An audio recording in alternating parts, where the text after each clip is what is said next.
Tantor Audio, a division of Recorded Books, presents Elija by Langlais. Narrated by Veronica Fox. Chapter 1. You actually located Atlantis? I couldn't help but squeak as Tamara informed me they'd found the lost city, which was actually an ark sent by heaven. The heaven. And not a place in the sky, as indicated by the Bible, but some kind of super spaceship with a god and angels and a weird mission to seed planets so that they could collect soul juice when people died. As to how we found out, angels had recently arrived on Earth, upheaving our concepts of God, heaven, and hell. Lilith, my good friend and co-worker, who joined us for our impromptu meeting, skipped surprise and went right to the nitty-gritty. Is the Ark still capable of flight? By Ark, she didn't mean the kind that floated on water. The Atlantis was a massive spacefaring living vessel, convoluted sounding, but true. Seems to be working, Tamara informed. The Atlantis heaved itself out of the valley it was hiding in with no issue and, after taking care of that two-timing Jesus, took off. Where did it go? I asked as I shoved up my glasses. I thought it was supposed to evacuate people before hell arrives. As in the actual hell, which was like a mega spaceship, or asteroid with a propulsion system, newly arrived in our solar system. It wasn't common knowledge yet, given the space agencies hadn't spotted it. Once they did, though, I expected chaos and anarchy. The news wouldn't go over well. At my query, Tamara shrugged. No idea where it went. Noah said something about refueling. Wait, when you say Noah, are you talking about the Noah? Lilith lilted the query. One and the same. Noah, as in the ark and the flood and all that jazz. Tamara waved her hands. He's alive and not. My understanding in our brief time together is the Ark absorbed him, and they share a symbiotic type of relationship. Damn, I exhaled. That's insanely cool. Terrifying, too. You didn't see what the Atlantis did to Jesus Christ. Tamara's lips flattened and her expression turned grave as she explained how God's scion on Earth had betrayed them and tried to use the Atlantis to bargain for a position with hell. The Ark, which was apparently not only alive but sentient, took offense and blasted Jesus to pieces. In other words, don't piss it off. Did Noah say when he and the Ark would come back? Because my greedy biologist mind would give anything to study it. Not an exact date, no. He did tell me to start screening people for transport, though. Screening them for what, exactly? I wondered if I'd fit any criteria laid out. Basically looking for a mixture of young and old, of good character. No violent sorts, and he said something about weeding out the covetous, since they tend to cause trouble. That's pretty vague, I opined. Tamara rolled her shoulders. I'm aware. And the fact we can take a very limited number is going to cause trouble. Not to mention, how are the governments going to react? Lilith, who used to be the communication director at Novi, a company invested in getting humans into space, zeroed in on a big problem. Me, the person who dealt in biology, added another. What about the ratio of races? I assume we'll want to ensure we get a sampling from every ethnicity. To which Tamara sighed and said, which might be difficult given the ideology of many will outright reject anything the angels say. There will be accusations of false gods and even people who will welcome an invasion from hell. Because people can be dumb. It was true. I'd seen it my entire life. Just like people could be mean. I'd been born to immigrant parents, and despite the fact I spoke impeccable English, people often resorted to looking at my exterior to make judgments. It didn't help that my name, Cindy Lou, fit into their ill-conceived Asian stereotypes. Then add in the fact I wore glasses, was petite, had high grades, and participated in clubs that my peers at the time called geeky. By the time I graduated at 16 with honors, I'd heard every rude name in the book, plus a few extras. "It's our job to root out those who can't get along," Tamara stated. "The only good news about our task is Zakai says most physical ailments won't be a concern, as the Ark can handle minor issues. Additionally, once the reinforcements from heaven arrive with a new Jesus Christ, he can give them God's blessing of health." It still blew me away to know Jesus Christ was a job of sorts, and not an actual person. Actually, the way it had been explained to me, Jesus Christ was essentially God's clone, just a less powerful version. "Are you sure we want another Jesus Christ, given the last one turned out to be a turd?" Lilith didn't sugarcoat it. "We can only hope he was an anomaly. Can you imagine how epic it would be to have a true healer aboard with the refugees?" Lilith's brows rose. "Actually, that's not something we should advertise. Can you imagine the mobbing by the desperate if it were known miracle-level healing was available?" My nose scrunched. Lilith is right. This has the potential to get ugly really quick. We'll have to make sure when the Atlantis returns that its location is hidden and well guarded. I'll make sure to reiterate that to Zakai, but back to our first problem. How do we start the screening process? Being a bit of a jokester, I suggested, "We could post ads on social media." Lilith pursed her lips. Because an ad saying, "Looking for people who want to colonize another planet before hell wipes out Earth," won't cause a panic. "We don't need to mention the hell part, do we?" Tamara gnawed her lower lip. "We could keep it more generic and say something along the lines of, looking for people for an isolation experiment to test for long periods of spaceflight." "Make them think it's a simulator instead of reality." I nodded. "That's actually not a bad idea." "It won't be long before scientists realize the thing they think is a giant asteroid headed for the sun is actually being guided to Earth," Lilith pointed out. Which leads us back to another problem: notifying Earth's leaders so they can help in the effort. While the Ark and even the ships we've been working on will save some, if word gets out we need to evacuate, it will give other space agencies time to maybe successfully launch flights of their own. "We have less than 9 months. Lilith reminded us of the tight timeline. "And that's just for the Hell ship. Aziel says they'll send scouts first." Aziel being her angelic boyfriend, she'd been the first to make contact with the angels. Me, I'd now been hanging with them for a few weeks in an underground bunker. I still missed my cat, but it was better knowing my baby was being spoiled by my neighbor than the fear that had gripped me when I'd been imprisoned with no idea when I'd get back to care for her. At least the angels had provided ample distraction. I still hadn't gotten over my awe at their wings and the fact they could fly. I'd even mustered up the nerve to ask one of them if I could study his form.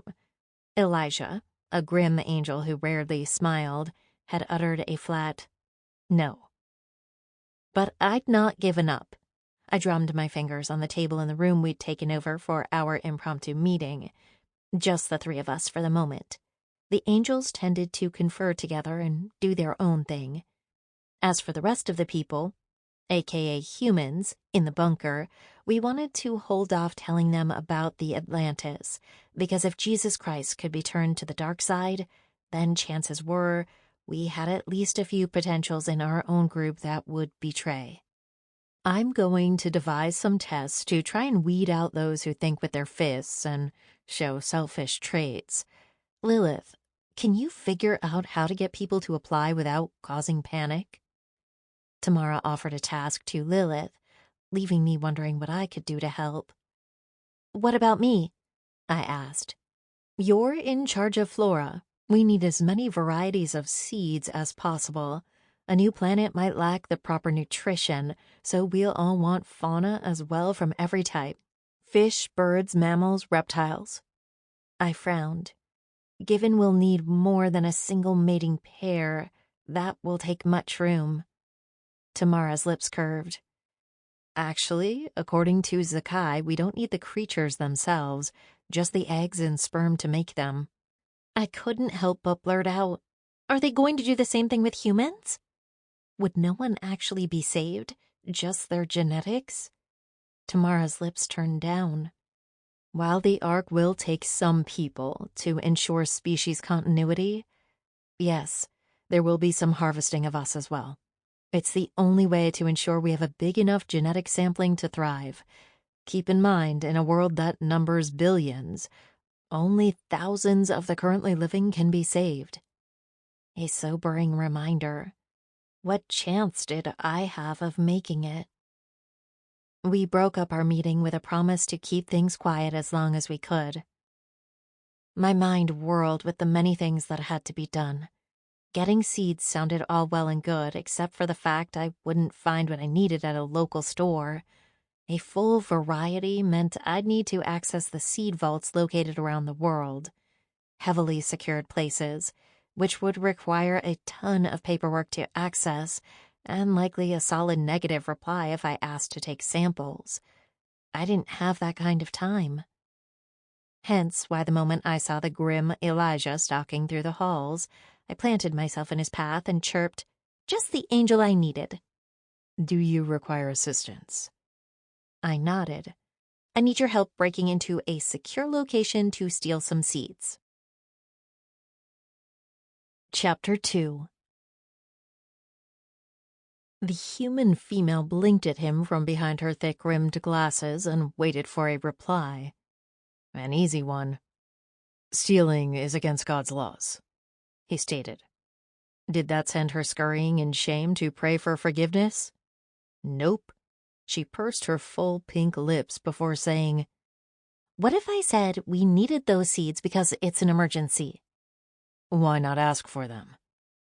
Because then I'd have to explain to some very skeptical sorts that hell is coming to demolish Earth, which would lead me to being laughed at because no one would believe me, and insisting will most likely have me thrown into a hospital for a mental health evaluation. He frowned. Why would they scoff at the truth? The truth as we know it. But in case you haven't noticed yet, humans aren't always easily persuaded. Or have you forgotten how long it took Aziel to convince Lilith he wasn't a fake angel? This is different. Soon, all on your planet will be able to see hell's approach. But they won't believe it's hell, she insisted. They'll assume it's some new asteroid. If they won't believe the truth, then they'll die. According to you, what makes you think anyone outside our group will believe you? His feathers ruffled. Elion's warriors do not lie. They'll accuse you of lying about that too. Then there's the horrible types who want to bargain with hell. Hell doesn't bargain. It takes. Again, they won't take your word for it, especially once they realize the evacuation plan is only going to take a fraction of the population. But that's not my current dilemma. While Tamara and Lilith hatch a plan to find suitable colonists for the Ark, my task is acquiring a wide variety of flora and fauna for the voyage and eventual colonization. Given the flora is easiest, I figured I'd start with that task first, meaning I need to gather unmodified seeds. We're talking no GMO, no splicing, but original strains, some of which are extinct now on Earth due to certain farming and pesticide measures. Lucky for us, most seeds can be found in secured vaults around the world. The problem being, I can't just walk in and walk out with what we need. I will not steal. Elija took the commandment seriously, even if his demeanor was more light-hearted than his companions. He'd disobeyed once before, and it didn't end well. He never made that mistake again. She sighed. Well, that's disappointing. Guess I'll have to find someone else to help me. You are going to continue with this plan. He'd assumed saying no would end it. What part of "we need those seeds" did you not grasp? She huffed. Don't worry yourself about it. I'll handle it. She stalked off, petite and pert in her snug trousers and shirt. Determined, too. He'd been observing her since his arrival at this hidden facility, what the humans called an abandoned military research and development base. For some reason, she drew his eye more often than other humans, and he couldn't understand why. Yes, she was attractive, possibly intelligent, even if he couldn't always tell, given how quickly she spoke and went off on subjects of which he knew very little. A warrior had no need to know how things grew, nor where his food came from. Until recently, he fed exclusively on ambrosion, a substance produced by their Tantori, the living vessel they used to travel the galaxies. He'd since tried human fare and, to his surprise, enjoyed the many flavors and textures. The humans had elevated the consumption for bodily health to a level he'd never expected, and Cindy Lou wanted to ensure that they brought that variety of consumables when they left for a new planet to colonize. A commendable task, but he still wouldn't abet her in theft. A device at his waist pinged, a human contraption called a walkie, which they'd been using while planetside since they didn't dare use their halos. Short for Heaven's Astral Linguistic Ordinance, they were part of God's blessing to all his angels that provided communication as one of its functions. As to why they weren't using it, the halos, when activated, were a shining bright beacon to the demons on Earth. Seeing as how they were doing their best to keep this place hidden, they couldn't activate them for fear of drawing attention. He pulled the walkie from his hip and depressed a button. Elija here. Find me in the weapons training room at once, ordered Metatron, his principality and the one in charge of the angels on this mission. Is there a problem? Possibly. I'll explain to you and the others once you're here. Metatron ended the communication. Elija quickly headed in the opposite direction of Cindy Lou, his rapid stride ensuring people moved out of his way. The tunnels might be tall and wide enough for winged angels, but many of the humans were leery of getting too close. His glower probably didn't help. The training room he entered offered the size needed for them to practice their skills. Lofty enough they could use their wings to do leaps and swoops, a padded flooring for the times they fell hard or got knocked down. It also provided privacy once they secured the door. No one would be able to listen in. Upon his entrance, Elija noted Metatron on the far side of the room, quietly conferring with Zakai, recently returned from a successful mission where they located the Ark previously sent to shepherd the flock left behind on Eden, aka guide the humans off the planet they renamed Earth. Aziel was also present, sparring with Muna and Eok at the same time, a testament to his skill. Then again, Elija could do the same. It was why he and Aziel, along with Leox, who stood back observing the practice, had been promoted to archangels. They'd proven their skill at battle. At least Elija was back in fighting form. Not too long ago, his wing had been shorn in a demon skirmish. Thankfully, Jesus Christ had repaired it before the Scion turned traitor. Missing were Jur and Hood, most likely aboard the Tantori keeping watch on the approaching hell behemoth. He'd checked on it during a stint in the echo chamber, eyed it, and noted, while sections of it appeared to have expanded since their last known sighting, other parts had vanished, blasted or excised. Hell found it easier to get rid of rather than fix severely broken parts. Or could it be someone actually managed to damage it? Elija couldn't have said where the strange idea came from. Heaven's fighters certainly didn't have the capacity to do true damage to it. God wouldn't let them fight with mechanical weapons. They used their bodies, which left them vulnerable in space. The Tantori had no means of attack. The only thing of note they carried, that could have been used to go on the offense, Heaven's flame, a beam of intense heat that eradicated all in its path, couldn't be used in war. God's rule: cleanse an offensive building or area on a planet? Yes. But use it against Hell's squadrons or the massive moving legion itself?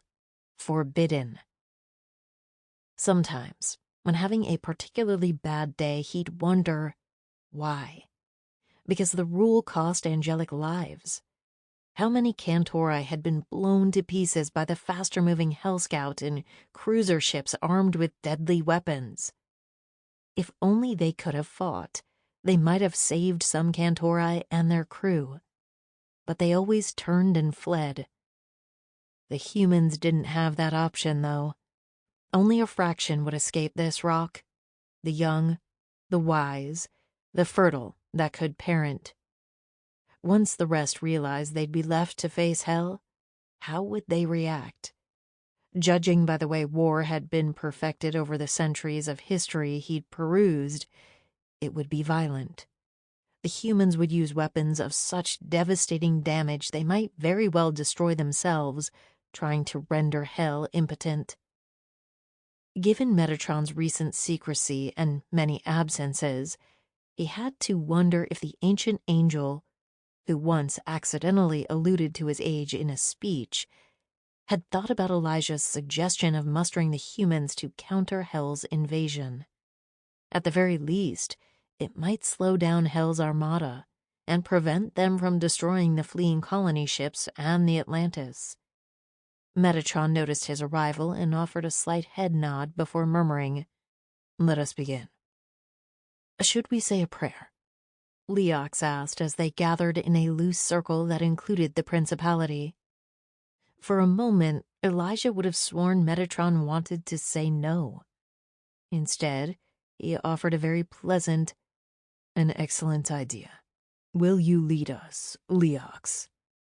The angel knelt, wings splaying behind him, the ultimate supplicant position.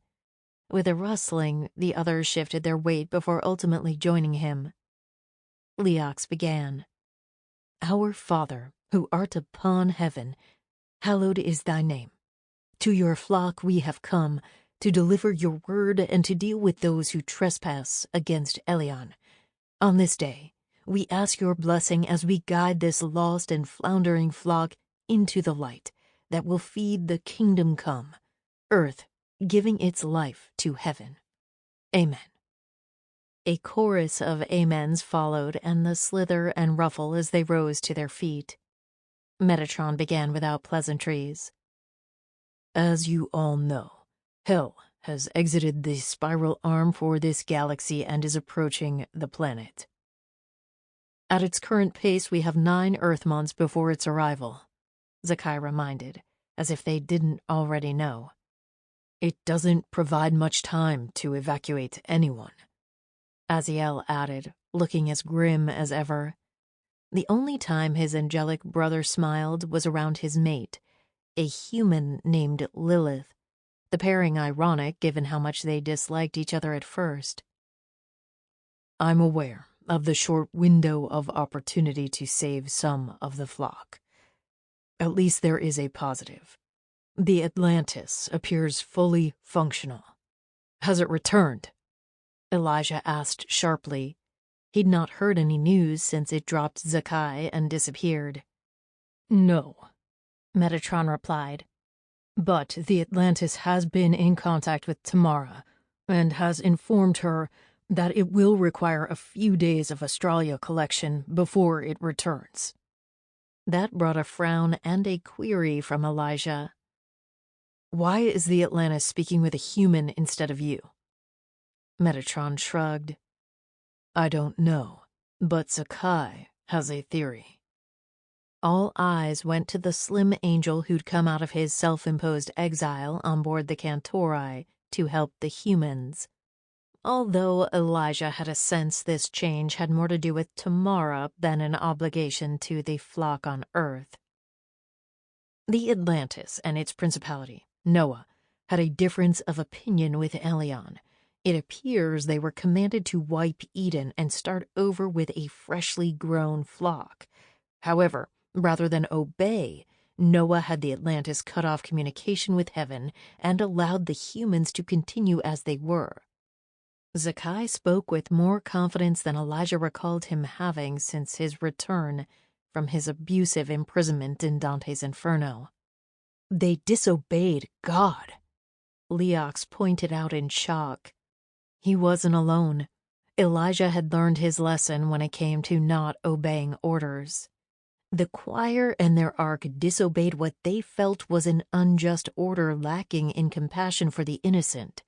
They spent a long time waiting for Elion's retribution. When it didn't come, they went into hibernation when Tamara found the Betalis, an element of the ark that allowed keyed-in holders of it to find its location. She woke the Atlantis.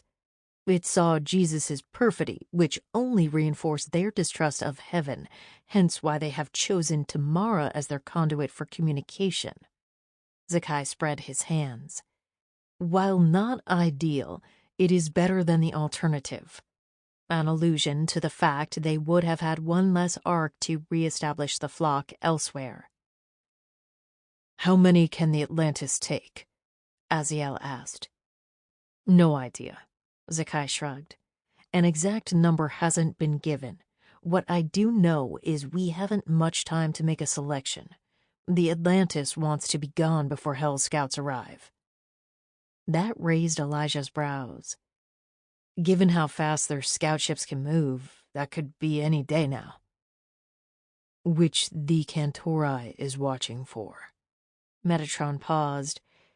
"We also have the Russian government and military involved. They have been briefed on the situation." Elijah interrupted. "Aren't the Russians the enemy of Americans?" "The country they were currently using as their base." "Yes, but the NATO countries believe it's just a giant asteroid heading toward the sun, and they're prepared to handle this without our help. They refuse to discuss nuclear tactics with us." A reply that had Aziel snorting. "Because they're convinced we're not who we say we are. Lilith and I tried speaking with a highly ranked commander who accused us of working for their enemy. Much like my first encounter with Lilith, General Bellwether assumed my wings were artificially created, and that we were, in his words, fucking with him." "What can these Russians do to help?" Aziel queried next. Elijah actually knew the answer to that since he and Metatron had discussed it. "They have missiles that might be capable of taking out Hell's scout ships once they reach Earth's atmosphere." "That's rather close," Zakai noted. Metatron spread his hands. "It is closer than we like, but we don't have much other choice. Their spacecraft aren't well equipped for combat. I've got Eok working with them to improve their current design in a time frame that doesn't make them useless." "We should be using Heaven's Flame to blast them," Aziel muttered. Leox gasped. "God says the holy fire is only for the burning of heretics. Doesn't that describe Hell's minions?" Aziel countered. Elijah, for all his devoutness, agreed with Aziel. "We are not here to discuss the theology and reasoning behind God's decree. What I would like to talk about is what we can do to convince other countries that Hell presents a real threat, so they'll agree to join the space defense endeavor. If they would listen and cooperate, they could ready a space fleet that could ravage the enemy. You think the humans can prevail against Hell's forces?" Elijah couldn't help his skepticism. He'd never seen anyone other than Heaven manage to strike a serious blow. Even then, they only managed to damage and slow the behemoth. Always fleeing, never managing to do real damage because God would order them to retreat. "Don't underestimate them," Metatron advised as he held up a device the humans called a tablet. On it, he brought up images and flicked through them. Ranks of soldiers marching, massive moving armored vehicles blasting, flying craft shooting at each other. "Eden's flock is quite innovative and stubborn. Many will want to fight. The question will be if their technology can stand against the might of Hell." "And how many Sample complete. Ready to continue?